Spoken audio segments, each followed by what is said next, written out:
मित्रांनो नमस्कार. मी सध्या आहे पुणे शहरामध्ये सोलार बास्केट या कंपनीमध्ये आलेलो आहे. सौर ऊर्जेवर इथे वेगवेगळ्या वस्तू बनवल्या जातात. तर आपल्यासोबत कंपनीचे संचालक आहेत, त्यांच्यासोबत आपण चर्चा करू आणि या कंपनीमध्ये कुठले कुठले प्रोडक्ट बनवले जातात आणि ते आपल्या फायद्याचे कसे आहेत ते जाणून घेऊ. दादा नमस्कार, आपलं स्वागत आहे. नमस्कार. आपला परिचय द्या. माझं नाव निखिल चोंदे. मी डायरेक्टर आणि फाउंडर आहे सोलर बास्केट या कंपनीचा.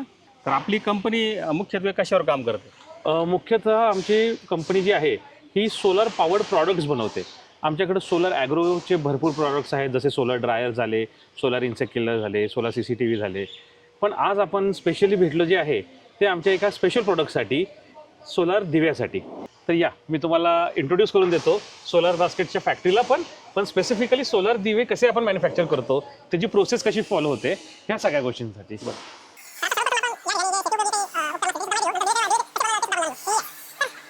आता एकतर आज संडे, त्यामुळं आमचा सर्व स्टाफ अवेलेबल नाही आहे. पण एक थोडक्यात माहिती की म्हणजे हे जे मशीन दिसतं आहे त्याला सोलर ड्रायर असं म्हणतात. आणि शेतीमालाचं नुकसान होऊ नये म्हणून ह्याचा भरपूर वापर होतो. तर हा सोलर ड्रायर ह्याचा फार महत्त्वाचा वापर आहे आपल्या आजच्या काळासाठी. कारण काय होतं की आपल्याकडं नेहमी अतिरिक्त उत्पादनं होतात दर गोष्टीचे, दर सीझनमध्ये. मग रेट कमी होतात आणि बराच वेळा माल फेकण्यात जातो. तर मग ह्याच्यावरती आपण काहीतरी इंजिनिअरिंग सोल्युशन द्यायला पाहिजे. तर हे आमचं एक इंजिनियर प्रॉडक्ट आहे. रिसेंटली आम्हाला DSTकडनं यासाठी काही ग्रांट्स आणि काही फंडिंग्स पण मिळाले आहेत. DST ही सेंट्रल गव्हर्नमेंटची एक संस्था आहे जी अशा इनोव्हेशन्सला प्रोत्साहन देते आणि आम्हाला मोटिवेट करते अजून छान डेव्हलपमेंट करण्यासाठी आणि सर्वस्व सगळ्यांना अवेलेबल होण्यासाठी. तर मी एक्सप्लेन करतो हा प्रॉडक्ट कसा आहे. तर इकडनं आपली रेग्युलर जी बाहेरची हवा आहे इकडनं आत जाते. हे डस्ट फिल्टर आहेत. त्यातनं म्हणजेच काय की आतमध्ये कुठलीही धूळ जात नाही. आता आतमध्ये एक कोटिंग केलेलं असतं ज्याच्यामुळं ही सौर ऊर्जा जी आहे ती आतमध्ये ॲब्झॉर्ब होते आणि आपल्याला या दारामधनं आपलं मटेरियल ट्रेसच्या सहाय्यानं आतमध्ये ढकलायचं असतं. हे दार लावायचं आणि बाकी मग सगळं काम ही मशीन करते. तर आतमध्ये जेव्हा आपण मटेरियल टाकतो तेव्हा इकडे काही आम्ही कंट्रोलर्स दिलेले आहेत, काही जे सोलर पॅनलवरती चालतात. आणि मग हे कंट्रोलर्स काय करतात, बरोबर सेट केलेल्या टेम्परेचरला डिहायड्रेशन करतात, म्हणजे ड्राईंग करतात. सो एक साधं पण फार इफेक्टिव्ह सोल्युशन आपण आपल्या भारतातल्या शेतकऱ्यांसाठी हे तयार केलेलं आहे. आणि हे स्ट्रक्चर खूप रिजिड आहे, भरपूर दणकट आहे. का आता हे दणकट करणं आणि इंजिनिअरिंग पद्धतीने करणं फार गरजेचं होतं. कारण का आपल्याला ह्याच्यामध्ये पूर्ण वर्षभर प्रोडक्शन काढायचं आहे आणि हे ओपन टू स्काय असतं. त्यामुळे ही गरज भासली. कारण आपण असं नाही करू शकत की आपण दर वर्षाला नवीन इक्विपमेंट किंवा दर 2-3 वर्षांनी ह्याचा मेंटेनन्स. हे पूर्णपणे स्वदेशी आणि मेंटेनन्स फ्री असा हा प्रॉडक्ट आहे. तुम्हाला मशीन तर समजली, पण मग ह्याचा वापर म्हणजे ह्याच्यातनं जे आउटपुट निघतं त्याचा वापर कसा होतो. तर फार वेगळ्या वेगळ्या पद्धतीने ह्याचा वापर करता येऊ शकतो. अगदी एक साधं उदाहरण घेतलं म्हणजे एक 15 वर्ष आपण जर विचार केला तर आपण चिप्स, बटाट्याचे जे वेफर्स आहेत हे प्लेन मिठाच्या फ्लेवरचे खायचो. पण आज आपण टोमॅटो फ्लेवर खातो, पुदिना फ्लेवर खातो किंवा चीज अँड ऑनियन फ्लेवर खातो. तर हे फ्लेवर्स काय असतात, तर फ्लेवर्स टोमॅटो फ्लेवरमध्ये म्हणजे काय, टोमॅटोला स्लाइस करून ड्राय केलं जातं, मग त्याची पावडर ह्याच्यावरती स्प्रिंकल केल्या जाते. तेच क्रीम अँड ऑनियन, कांद्याची पावडर केले ती पावडर ह्याच्यावरती स्प्रिंकल केल्या जाते. सो अशा वेगवेगळ्या पद्धतीने हे होतं. किंवा आपल्याकडं वेगवेगळे नूडल्सचे मसाले असतात, तर ते नूडल्सचे मसालेची जी पुडी असते तर ते हेच आहेत. हे ड्राईड केलेले भाज्या आहेत जे आपल्याला नंतर फ्लेवर देतात. वेगवेगळे जे प्रोसेस इंडस्ट्री आहेत, सूपचे वेगवेगळे प्रकार आहेत. तर हे सगळे जे प्रोसेस फूड आहेत त्याच्यामध्ये ह्यामध्ये ड्राय झालेल्या प्रॉडक्ट्सचा वापर होतो. तर असं आपण बघू शकतो की ह्याचं मार्केट खूप मोठं आहे. आत्ताच्या घडीला आपल्या देशामध्ये जवळपास 1 लाख करोडचं वार्षिक घडामोडी होते फक्त आणि फक्त ड्राईड आयटमसाठी. सो आपण आपल्या शेतीमालाला चांगलं कन्व्हर्ट करू शकतो आणि ह्या प्रॉडक्टचा आपण चांगला वापर करून आपण आपलं उत्पन्न पण चांगलं वाढवू शकतो आणि प्रोफेशनली आपण मार्केटमध्ये उभे राहू शकतो, जिकडं आपल्या प्रॉडक्टचा रेट आपण ठरवू शकतो. सो एक हा आमच्या फार जवळचा प्रॉडक्ट आहे. मग आता मी तुम्हाला इतर काही गोष्टी सांगतो. जसं समोर जे तुम्हाला दिसतंय याला सोलर ट्री म्हणतात. तर हे झाडासारखं आवाढव्य दिसणारं स्ट्रक्चर जे आहे हे 11 फूट उंच आहे आणि ह्याचा घेर 13 फुटाचा आहे. तर ह्याचं वैशिष्ट्य असं आहे की हे झाडासारखं दिसतं. ह्याच्यावरती फ्लेक्झिबल अनब्रेकेबल सोलार पॅनल्स आहेत, स्वदेशी पॅनल्स आहेत. आता ह्याचा वापर होतो पब्लिक प्लेसेसमध्ये, म्हणजे पार्क्समध्ये म्हणा किंवा कॉलेजेसमध्ये म्हणा, कॉलेजेसच्या कॅम्पसमध्ये किंवा कंपन्यांच्या कॅम्पसेसमध्ये म्हणा. आता ह्याच्यामध्ये दररोज साधारण 3 ते 3.5 किलोवॅट एनर्जी एवढी जनरेट होते. मग ती एनर्जी काय होतं की ह्याच्यामध्ये लाईट असतात. तो एक 2 गुंठ्याचा एरिया पूर्णपणे छान इल्युमिनेट होतो त्या लाईट्सच्या वापराने. ह्यामध्ये सोलार CCTV असतो, ह्यामध्ये ब्रँडिंग स्क्रीन असतात आणि हे जे दिसतंय हे बेंचेस आहेत त्या साईडला आहे. असे 6 लोक ह्याच्यावरती सहज बसू शकतात. आता हा जो आहे हा मॅन्युफॅक्चरिंगमध्ये आहे, तेव्हा पूर्ण झालेला प्रॉडक्ट तुम्ही पुण्यामध्ये काही पार्क्समध्ये जाऊन नक्कीच पाहू शकाल. सो असे काही प्रॉडक्ट्स, इनोव्हेटिव्ह प्रॉडक्ट्स आम्ही बनवतो आणि हा स्वदेशी असून हा पेटेंटेड पण आहे आपल्यात. मग हे असे काही प्रॉडक्ट दुसरे म्हणजे सोलार ॲडव्हर्टाइजमेंट स्क्रीन आहेत, सोलार बेंचेस आहेत, सोलारचे विविध लाईटी आहेत. सो थोडा पसारा दिसेल परंतु आहेत हे काही प्रॉडक्ट्स. आपल्याला जे बघायचं आहे आपण त्याच्याकडे वाटचाल करू आपली. तर ती वाटचाल होती आहे आता आपल्या इलेक्ट्रॉनिक सेक्शनकडे, जिकडे तयार होतात आपले सौर दिवे. तर आपण पहिले हे पाहूया सौर दिवे असतात काय, दिसतात कसे, आणि मग मी तुम्हाला पूर्ण मॅन्युफॅक्चरिंग प्रोसेस समजवतो. आणि त्याचबरोबर जेव्हा तुम्ही आम्हाला ऑर्डर देता तेव्हा ती आम्ही कशी हाताळतो तेही एक्सप्लेन करायचा पूर्ण प्रयत्न करतो. तर हे जे तुम्हाला दिसत आहेत हे खरे दिवे नसून हे सौर ऊर्जेवर चालणारे दिवे आहेत. आत्ता म्हणजे ह्याच्यामध्ये एक सोलार बॉक्स आहे. हा उन्हामध्ये ठेवला की 3 ते 4 तासामध्ये पूर्ण चार्ज होतो. मग आता ह्यांना सुरू करण्याची फार एक युनिक पद्धत आहे. ते म्हणजे हे ओम आणि हे 2 स्वस्तिक, हे जेव्हा आपण मॅच करणार तेव्हाच हा प्रज्वलित होणार, नाहीतर हा प्रज्वलित होणार नाही. आपण बघूया.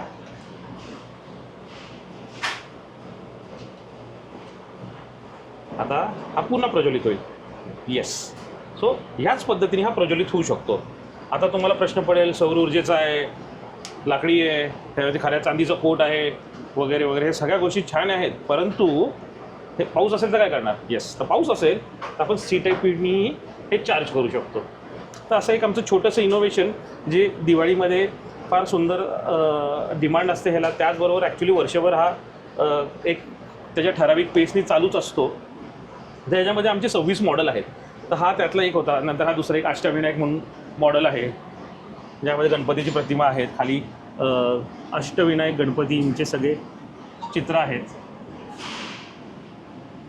असं आम्ही प्रयत्न केला आहे आपल्या ट्रेडिशनचा आणि नवीन टेक्नॉलॉजीचा कसं आपल्याला एक संगम करता येईल, जो सर्वांचा मान सन्मान पण ठेवेल आणि नवीन काळाची गरज जी आहे ती पण पूर्ण करेल. तर हे अशा टाईपच्या एकदम रिजिड अशा बॉक्समध्ये आम्ही हे पॅक करतो. हे खूप दणकट पॅकेजिंग आहे ह्याचं, अगदी सेफ आहे. आम्ही ॲमेझॉनमार्फत हे पूर्ण देशभरामध्ये पाठवत राहतो, त्यामुळं पॅकेजिंग खूप रिलायबल आहे. आता काय होतं की जेव्हा आम्हाला तुमच्याकडनं ऑर्डर येते तेव्हा ह्या सिस्टीमवरनं एक प्रिंटआउट निघते. तर ही प्रिंटआउट आहे म्हणजे तुमची रिक्वायरमेंट, की तुमची काय रिक्वायरमेंट आहे आणि तुम्हाला कुठे पोचवायची आहे आणि कधीपर्यंत पोचवायची आहे आणि बाकी कुरिअर सिस्टीम काय असेल वगैरे सगळं ही इन्फॉर्मेशन असते. पण आणि त्यानंतर म्हणजे हे कुरिअर सिस्टीम कुठल्या कुरिअरनी पाठवायचं आहे हे सगळं आपल्याला समजतं. ह्याच्यामध्ये ही रिक्वायरमेंट आली की इकडे प्रॉपर क्वालिटी चेक होतो, बॉक्स पॅक होतो आणि डिस्पॅच होतो. पण थांबा, मला इकडनंच तुम्हाला थांबवायचं म्हणजे पळवायचं नाही आहे. मला तुम्हाला पूर्ण मॅन्युफॅक्चरिंग प्रोसेस दाखवायचं आहे. आपण कसं आपल्या सर्व स्वदेशी पद्धतीने आपण हे प्रॉडक्ट्स मॅन्युफॅक्चर करतो. तर या आपण आता स्टेप वाईज बघूया की आपलं सोलार दिव्याचं मॅन्युफॅक्चरिंग होतं कसं. तिकडे शूट घेतो, पलीकडचं बाहेर. तर सर्वात प्रथम खूप महत्त्वाचं की ते म्हणजे ह्याचं ब्लड. दॅट इज हे सेल हा ओरिजिनल लिथियम आयनचा सेल आहे, ज्याच्यामुळं हा एकतर सेफ आहे, रिलायबल आहे आणि लॉंग लास्टिंग आहे. त्यामुळं आपण सहज अगदी डोळे बंद करून म्हणू शकतो की 10 वर्ष तरी ह्या प्रॉडक्टला आपल्याला बघायची गरज नाही, त्यानंतरच आपण रिप्लेस किंवा रिपेअर करायचा विचार करू शकतो. त्यानंतर इकडे जे आहेत हे वेगवेगळे प्रकारचे टॉप आहेत. जसं आपण तिकडे गणपतीचा टॉप बघितला तसा हा पंचपाकळी समईचा टॉप आहे. त्यानंतर हा सिल्वर निरंजनाचा टॉप आहे. तसे वेगवेगळे टॉप्स इकडे तयार होतात. हो, आणि तुम्ही अगदी बरोबर गेस करताय, हा एक आमचा फार युनिक प्रॉडक्ट आहे. ही म्हणजे सौर ऊर्जेवर चालणारी दीपमाळ आहे. हिच्याबद्दल मी माहिती सर्व शेवटी देईल, पण येस, आम्ही मॅन्युफॅक्चर करतो सौर ऊर्जेवर चालणारी दीपमाळ किंवा दीपस्तंभही म्हणू शकतो आपण याला. तर इकडे आपण हे तयार केले, टॉपवरचे तयार केले की इकडे सगळे सोलारचे बॉक्स तयार होत आहेत. तर हा सोलार पॅनल आहे, ही सगळी सर्किटरी आहे. ह्या सगळ्या गोष्टी छान पद्धतीने व्यवस्थित काळजीपूर्वक ह्या बॉक्समध्ये मांडल्या जाते. नंतर हे पेस्टिंग केलं जातं. मग फायनली जिकडं आपण आधी गेलो होतो तिकडं हा बॉक्स पोचतो. इकडं त्याचं क्वालिटी चेक होतं, पॅकेजिंग होतं आणि मग अशा पद्धतीने डिस्पॅचला जातो. सो ही एक अशी ओव्हरऑल पद्धत आहे की तुमच्या ऑर्डरपासनं ते डिलेवरीपर्यंत नक्की प्रोसेस काय काय होतात. सो एक माझ्या साईडनी छोटंसं इंट्रोडक्शन होतं आमच्या कंपनीचं. आणि जसं मी म्हटलं की दीपमाळ, तर मी थोडंसं दीपमाळ तुम्हाला एक्सप्लेन करतोच. तर ही सौर ऊर्जेवर चालणारी दीपमाळ आहे. ह्याचं जे मटेरियल आहे हे फायबर आहे. ह्याच्या टॉपवरती आम्ही स्वदेशी सोलर पॅनल्सचा वापर केलेला आहे. हे जे दिवे आहेत हे तांब्याचे असून ह्याच्यावरती खऱ्या चांदीचा कोट आहे. त्यानंतर त्याची पूर्ण असेंब्ली आपण करून इकडे खाली कंट्रोल्स दिले आहेत. म्हणजे ह्या बटनाने हे दीपमाळ बंद होते अथवा चालू होते. आता ही पूर्णपणे आउटडोअरची सिस्टीम आहे. सूर्यप्रकाश ह्याच्यावर पडला की हे ॲटोमॅटिक चार्जिंग मोडवर जाऊन दीपमाळ बंद होणार आणि सूर्यास्ताच्या वेळीस ऑटोमॅटिक ही प्रज्वलित होणार. आता समजा पाऊस वगैरे पडत असेल तर आपण काय करू शकतो, तर आम्ही एक ॲडिशनल बॅकअप सिस्टीम म्हणजे एक USB पोर्ट पण दिलेला आहे. आपण कुठल्याही मोबाईल चार्जरच्या साहाय्याने हिला चार्ज करू शकतो. आणि असं नाही की ही आउटडोअरच वापरायची आहे, तुम्ही आउटडोअरला हिला ठेवू शकता चार्ज करायला आणि मग नंतर आतमध्ये घरामध्ये पण त्याचा वापर करू शकता. सो हे एक आमचा नवीन प्रॉडक्ट आहे जो फार आवडेल तुम्हाला. तर दॅट्स इट माझ्या साईडनी की प्रयत्न केला की सौर ऊर्जेवर आपण काय काय करू शकतो आणि वेगवेगळ्या पद्धतीने कसं आपण एक प्रॉडक्ट आणू शकतो सौर ऊर्जेच्या वापराखाली, ह्याचा आम्ही एक प्रयत्न करतो आहे. बहुतेक तुम्हाला आवडेल. Thank you once again. धन्यवाद सर. तर मित्रांनो, तुम्हाला जर अधिक माहिती हवी असेल तर समोर नंबर आहे, त्यावर तुम्ही कॉन्टॅक्ट करून त्यांच्याशी संपर्क साधू शकता. धन्यवाद.